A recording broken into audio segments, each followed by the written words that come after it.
Parents हैं जो आपको दिया है, वो सबसे बड़ी गिफ्ट है, गिफ्ट ऑफ लाइफ।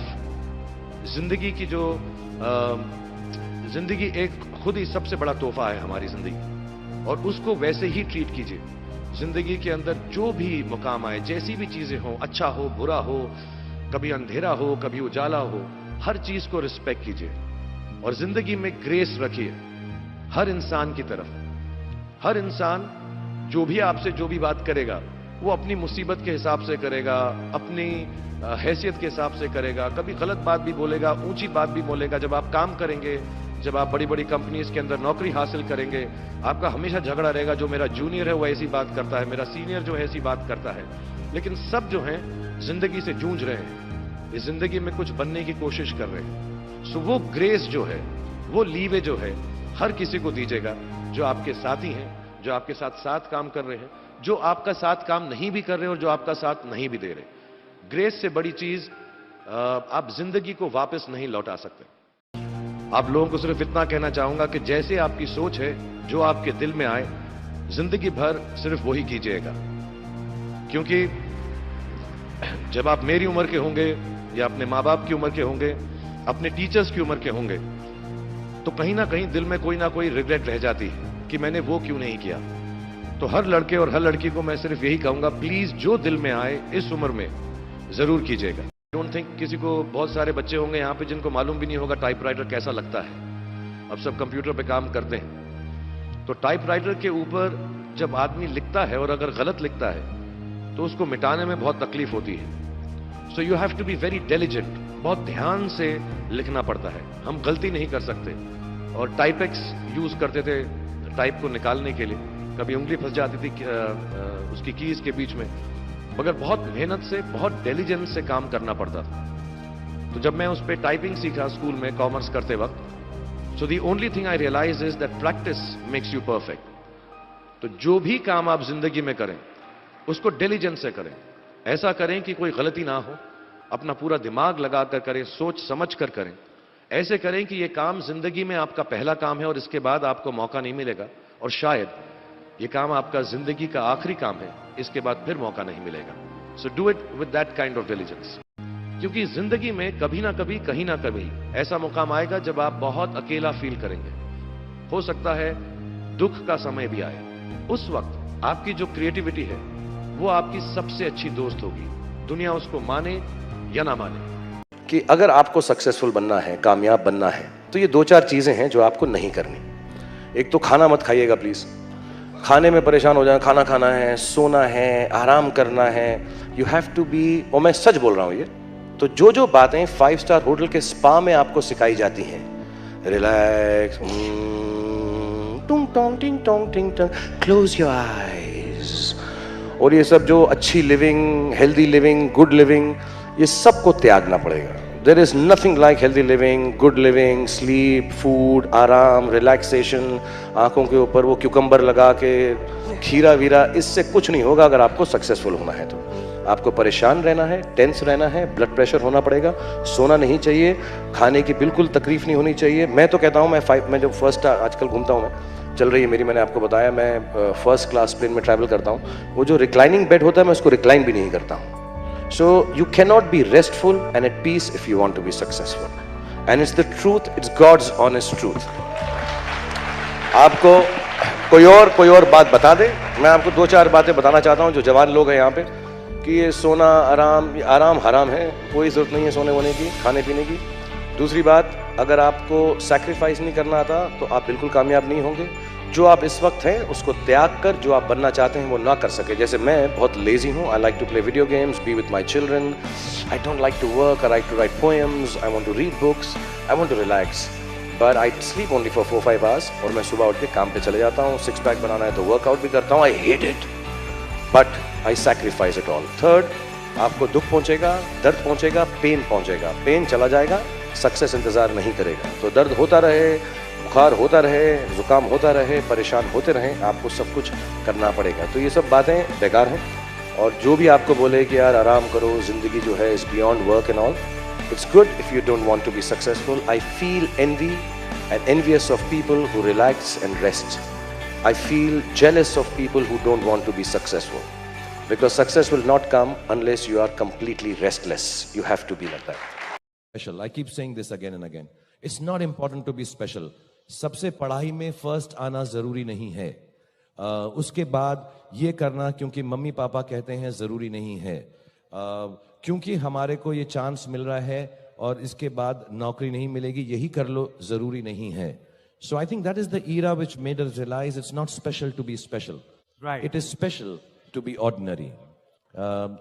बहुत अच्छा होना जरूरी नहीं है, सिर्फ अच्छा भी काफी. मजबूर करती हैं.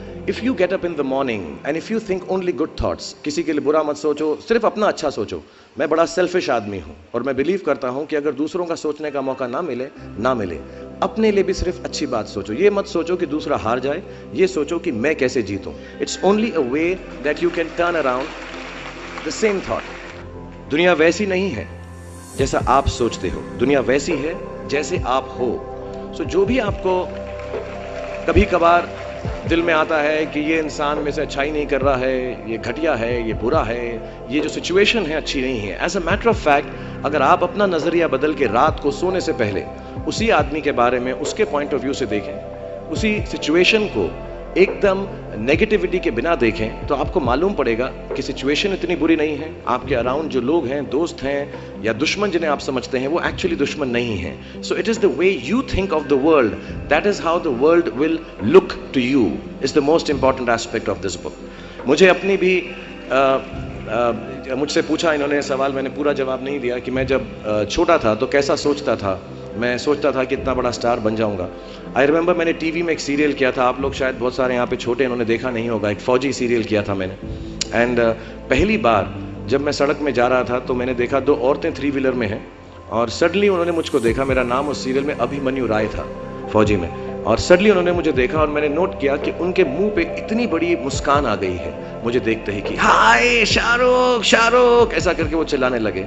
And to me the greatest moment in my life and the greatest desire in my life became कि मैं लोगों को मुस्कुराने की रीजन दे सकूं, उनको मुस्कुराने का रीजन दे सकूं. तो जब मैं मुंबई आया, जैसे जवान लोगों के थॉट्स होते हैं कि मैं बहुत पैसे कमाऊंगा, बहुत नाम कमाऊंगा, बड़ा घर करूंगा, मेरे दिमाग में 2 मेन चीजें इन सब मटेरियल चीजों के पीछे थी. आज मेरे पास अल्लाह के फजल करम से सब है, लेकिन इन चीज़ों के पीछे, ये गाड़ी मांगने के पीछे, घर मांगने के पीछे, और मुझे लगता नहीं ये बुरा है. I think all of you should imagine all the good material things that you want, but behind them there were 2 good thoughts. One, मेरे माँ बाप की डेथ हो चुकी थी एंड मेरे दिल में एक ही अरमान था कि अगर मुझे कोई बड़ा फिल्म फेयर का जैसा अवार्ड मिले तो वो मैं अपनी माँ की याद में अर्पित कर सकूं. तो my main dream was that I should win the award and become so big that my mother can see me from heaven. मेरे दिल में ये था. और दूसरी बात ये थी कि जो भी मैं काम करूं, जितने साल भी मैं काम करूं, मैं लोगों को मुस्कुराने के रीजंस देता रहूं. So my thoughts were always very positive.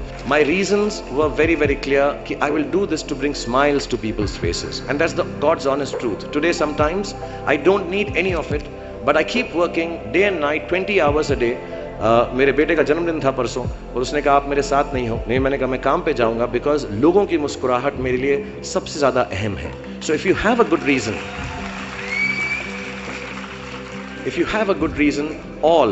all your thoughts and beliefs and everything that you want in this material world will come through. जितने भी जवान पीढ़ी के लोग यहाँ पर हैं, मेरे जैसे जो 20-22 साल के हैं, उन सब से मैं यही गुजारिश करूंगा कि प्रैक्टिकल पर्पसफुलनेस, कि जो काम आप कर रहे हैं उसका कहीं ना कहीं नतीजा, अंजाम मिलना बहुत ज़रूरी है. अगर आप 8 घंटे काम कर रहे हैं तो उसकी आपको तनख्वाह मिलनी चाहिए.